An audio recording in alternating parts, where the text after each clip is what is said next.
Assalamualaikum to all my active and energetic students. I hope you all will be absolutely fit and like always. Welcome in Arizona Language Center.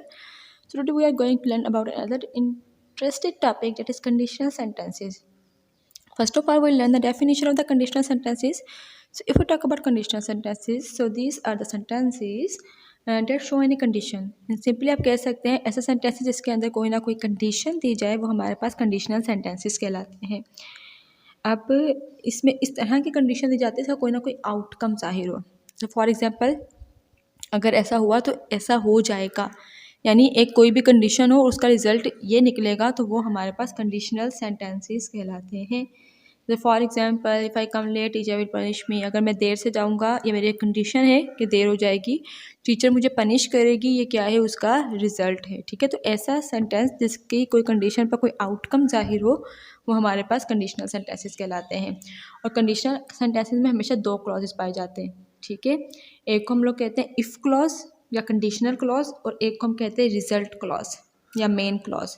ठीक है, याद रखिएगा. First है conditional clause, दूसरा और conditional clause का दूसरा नाम जो है वो इफ़ क्लॉज भी है, और दूसरे जो पार्ट है, दूसरा जो क्लॉज है उसे हम कहते हैं रिजल्ट क्लॉज, और रिजल्ट क्लॉज का दूसरा नाम है मेन क्लॉज. कंडीशनल सेंटेंसेस हमेशा इन्हीं दो क्लॉजेस के ऊपर कंसिस्ट करते हैं. अगर कोई एक क्लॉज भी मिस होगा तो वो कंडीशनल सेंटेंसेस नहीं कहलाएगा. अब फॉर एग्जांपल नीचे दिया हुआ है if I were president I were fix the system. अब इफ़ आई वर प्रेसिडेंट ये कंडीशनल सेंटेंस है, इफ़ क्लॉज है. ठीक है, ये कंडीशनल क्लॉज या फिर इफ़ क्लॉज है. अगर आगे हम लोग देखें कि इस कंडीशन पर क्या होगा, I would fix the system, अगर मैं सिस्टम को फिक्स कर देता, यानी अगर ऐसा होता तो इसके रिजल्ट में ये चीज़ क्रिएट होती, तो ये हमारे पास रिजल्ट क्लॉज या मेन क्लॉज कहलाएगा. इसी तरह से दूसरा सेंटेंस है नीचे, he will pass if he work hard. अब देखिए इसमें जो है वो कंडीशन दूसरे क्लॉज में दी हुई है, इफ़ ही वर्क हार्ड यानी वो मेहनत करता है, तो ये हमारे पास कंडीशनल क्लॉज कहलाएगा.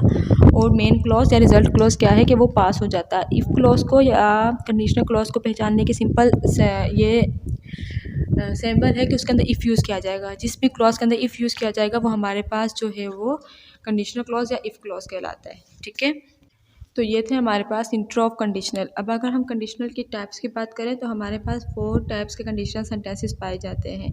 पहली जो इसकी टाइप है वो जीरो कंडीशनल है, सेकंड टाइम इसकी फर्स्ट कंडीशनल है, और थर्ड जो है वो सेकंड कंडीशनल है, और फोर्थ जो है वो थर्ड कंडीशनल है. तो ये चारों की चारों कंडीशनल की टाइप है. ठीक है, आज हमने सिर्फ कंडीशनल का इंट्रो सीखा है. अगर हम इसके टाइप पर जाएंगे तो ये हमारा बहुत लेंथी हो जाएगा. बस कंडीशनल के बारे में जो मेन चीज़ें आपको याद रखनी है, कंडीशनल कंडीशन शो करने वाले सेंटेंसेस हैं, जो ऐसे कंडीशन शो करते हैं इसका कोई ना कोई रिजल्ट या आउटकम निकलता है. ठीक है, इसके हमेशा दो क्लॉजेस होते हैं, एक इफ़ क्लॉज और दूसरा रिजल्ट क्लॉज.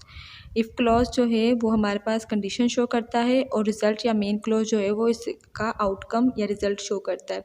फिर आगे इसकी 4 टाइप्स होती हैं, zero conditional, first conditional, second conditional and third conditional. जो मेन टाइप है ना कंडीशनल की वो 2 हैं, रियल कंडीशनल और अनरियल कंडीशनल.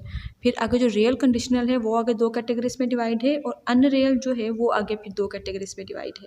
अब जो पहले वाले 2 हैं वो रियल कंडीशनल हैं, और जो दूसरे वाले हैं वो अनरियल कंडीशनल है. अब रियल कंडीशनल अनरियल कंडीशनल कैसे हैं ये, जब आप इसकी टाइप्स को डिस्कस करेंगे हम, तो आपको ये चीज़ क्लियर हो जाएगी. अब तक जो है वो इसका इंट्रो आप लोगों को अच्छे से याद रखना है, और इसके होमवर्क में आपको सिर्फ इतना करना है कि जिस तरह से मैंने 2 नीचे सेंटेंस बनाए हुए हैं ना, इसी स्ट्रक्चर को फॉलो करते हुए अगर आप लोग 5 सेंटेंसेस बनाएं और उसका जो है वो रिजल्ट क्लॉज और इफ़ क्लॉज जो है वो मुझे साथ में मेंशन करके दिखाइएगा. तो बस आप इतना होमवर्क कर लीजिएगा. बाकी जो इसकी टाइप्स पर फिर हम आगे इसको स्टडी करने के बाद जाएंगे. Instead of if you feel any query, if you face any problem, I am there for you, you may ask any time. अपना ख्याल रखिएगा. अल्लाह हाफिज़.